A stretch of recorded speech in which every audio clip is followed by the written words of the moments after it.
Hello,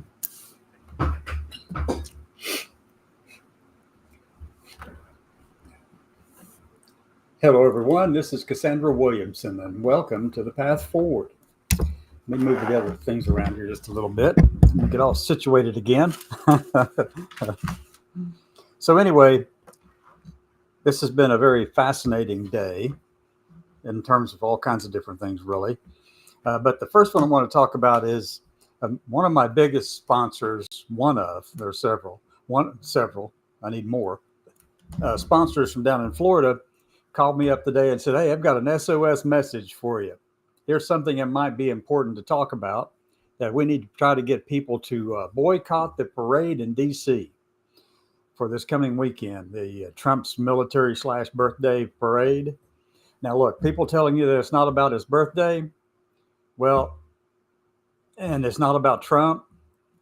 He tried this in the first time, his first term as president, too. This is not about the 250th birthday. This is about Trump's birthday, 250th birthday of the Army. And I'm very proud of the Army for 250 years. I mean, my goodness, come on. That's a really good milestone. That's a great milestone, really, especially whenever you consider that one of the first people who actually had much to do with it, creating the cavalry and stuff like that, was at the very least an intersex person. Casimir Pulaski, General Washington's aide, the Polish general. Yeah, his bones showed that. So anyway, yeah, that's just a side note. It just occurred to me to say that. So there are a couple of different ways we can address what's going on with this parade this weekend. One, it's happening. There's 150 vehicles. Different types of vehicles going to be in the parade, 50 helicopters and aircraft. Oh, come on. This is going to be a massive deal. Okay. Big deal. So there's a couple of ways, though, because those of us who love our country, like myself and many other veterans out here, we are opposed to what's going on within the military, especially, and within the U.S. more broadly right now under the Trump administration. There are a lot of things that are just horribly wrong with what he's doing, but there's also a lot of Americans who agree with him. A lot of Americans who are waving the Trump flag. And my family here in Eastern Kentucky, yeah, they're doing the same thing. So if I didn't tell you at the top of the hour, my name is Cassandra Williamson, and I think I did tell you that. And I'm located in Pike County, Kentucky, right near the Tug River, actually, which separates Kentucky from West Virginia. So that's where I am. But at the same time, I'm also a veteran of the Navy and the Marine Corps and Naval Academy grad and all those kind of things. And so it's hugely important to me what's going on in the military. And right now, the stuff that's going on in the military and in our veteran spaces and in the country as a whole really is anathema to me. It's really horrible, okay? And we can do a couple of things. We can approach this several ways. There's very few things that actually going to draw attention and actually be something that gets anything done. Okay. You can protest. You can go there in person and protest, hold up your signs, be peaceful about it. No violent protesting at all. Don't be violent. If you're violent about it, I'll call you out myself.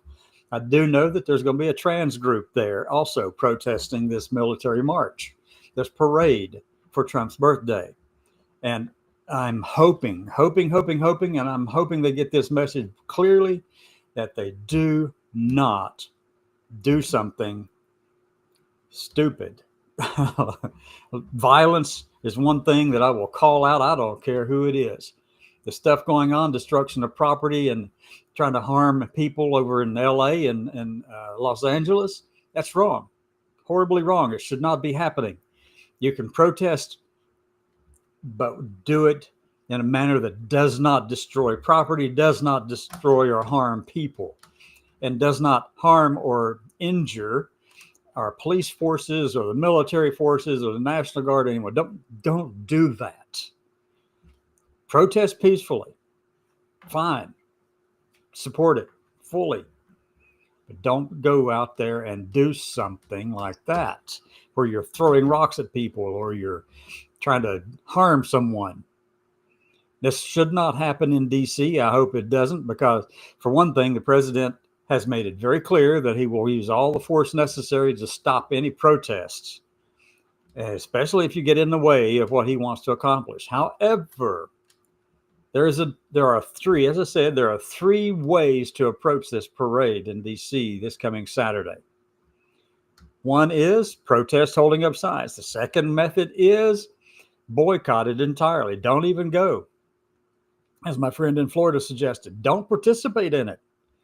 Don't acknowledge this parade. But here's the catch to that, though. It's going to be acknowledged all over all the media sites and around the country and the world. It will be a major, major, major public affairs event from Trump and Hegseth and the White House.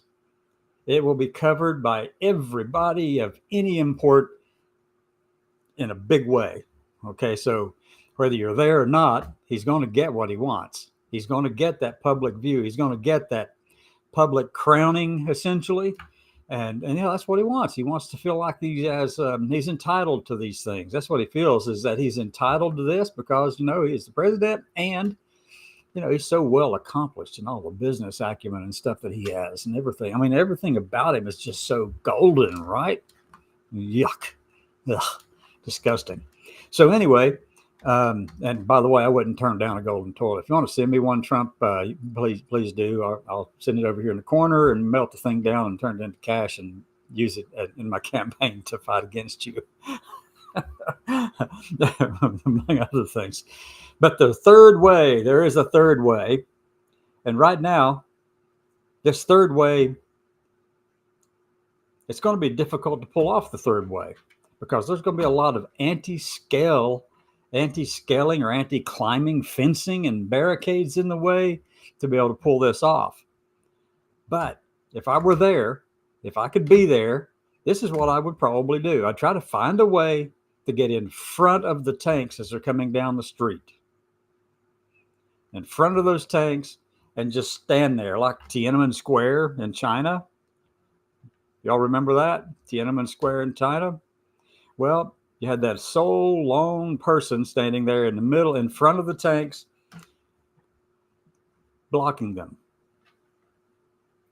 And they all knew it was on the news. It was being watched and everything like that. Right now, people such as myself and other veterans out there who are opposed to what Trump is doing in our military, what he's doing to cut away all of the DEI stuff, what he's doing to threaten transgender people, veterans and the military and all this kind of stuff, and then going into our service academies and telling them to don't talk about this subject. We're not going to have these conversations. We're not going to do this kind of research at NIH. We're not going to do anything like this because, it just goes against our belief system. And I'm going to tell you, leaders need to be knowledgeable of all kinds of different things, whether they agree with them or not. And so that's some of the things that I'm coming at from all of this, because I know that they want to have ideological control of the entire academic field across this whole country. And so to me, it's like, and he's turning the military upside down. He wants to rename ships because he is opposed, Hegseth, is opposed to their names being on them. They're civil rights icons and human rights icons. I mean, come on, folks. The John Lewis class of USNS ships, you want to rename them because it makes you feel some kind of way to have to talk about the USNS Harvey Milk or the USNS, let me see what some of the other ones, Thurgood Marshall or Ruth Bader Ginsburg, Harriet Tubman, Medgar Evers. Come on. There's only one reason why that you want those names removed. And it has nothing to do with your opposition to DEI. It is cruelty. And especially since he wants to announce some of these things on the day of the parade. That's the story, the rumor at this point coming out of the Pentagon is that he wants to say that he's going to rename the Harvey Milk to something else. And obviously the Harriet Tubman, the Medgar Evers, the Ruth Bader Ginsburg, the Thurgood Marshall. Right. That's some of the reasons why I'm so opposed to what Trump is doing to my military our military, our U.S. military. He has no sense. Hegseth has just, he's got mush for brains at the very least, at the very most, I would say. Come on. That's not how you win long-term strategic conflict, is by eliminating things you don't like and preventing your soldiers and leaders from ever hearing about those things.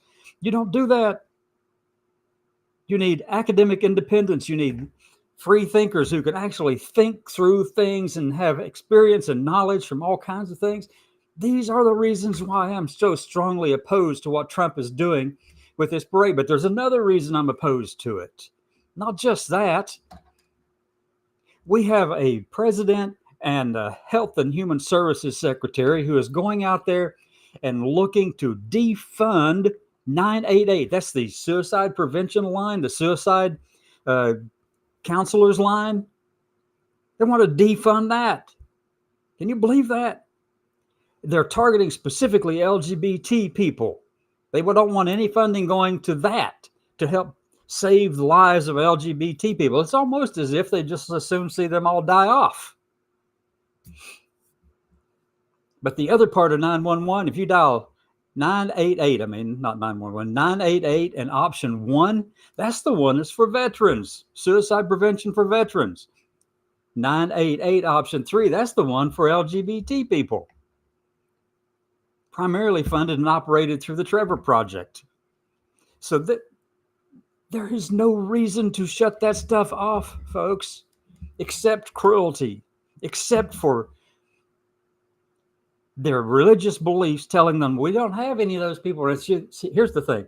If they don't acknowledge them, if they don't name the things that they don't want to name, like gender and sexuality and sexual orientation and gender identity and all those kinds of things, if they don't name them and they demand you don't use those words, then obviously you can't do any research on those things. You can't do anything about that. You can't understand the socioeconomic impacts on the lives and well-being of all those different groups of people.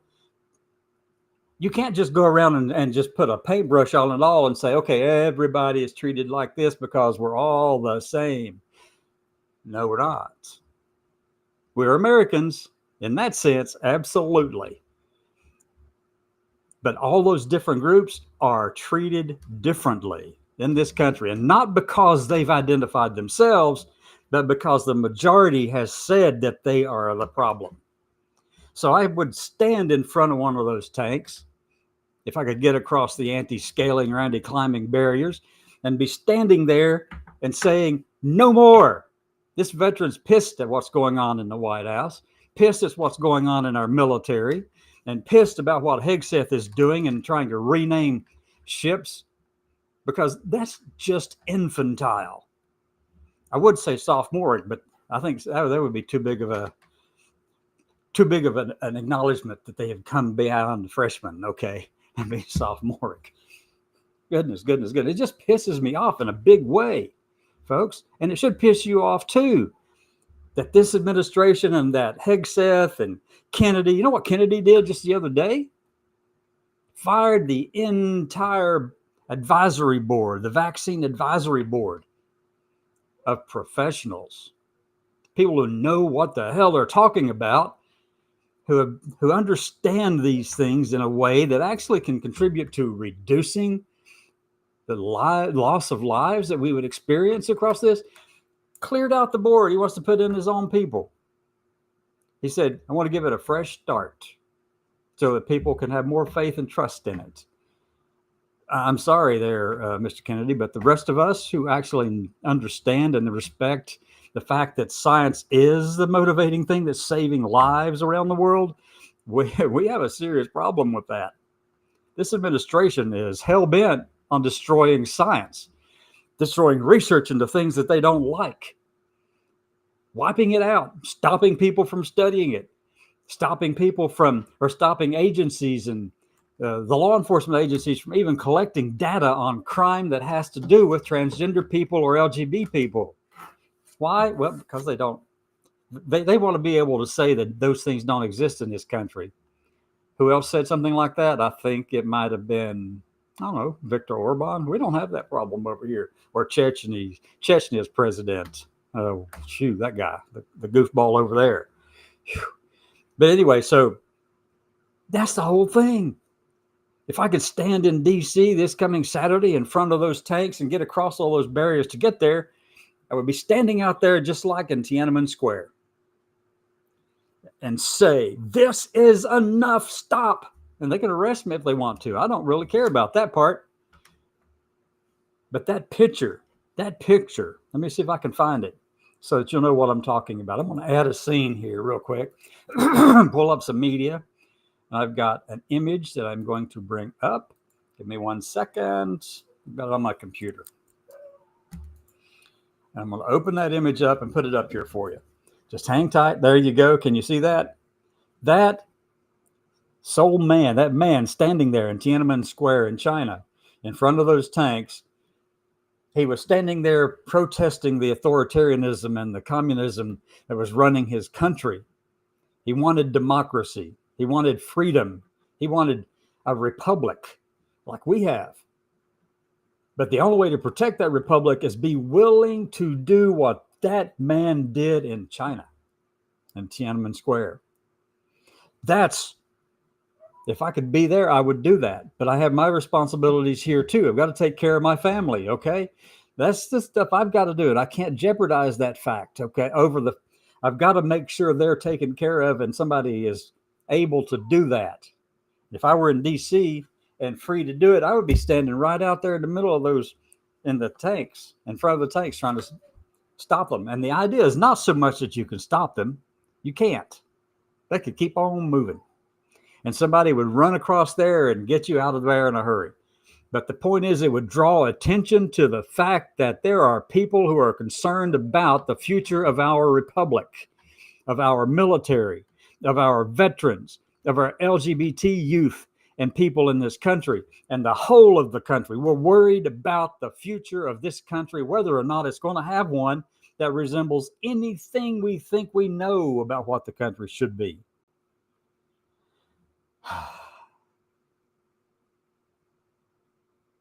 Come back tomorrow at noon and we'll do some more of this because I'm going to keep talking about this all the way up through the parade. Have a good evening.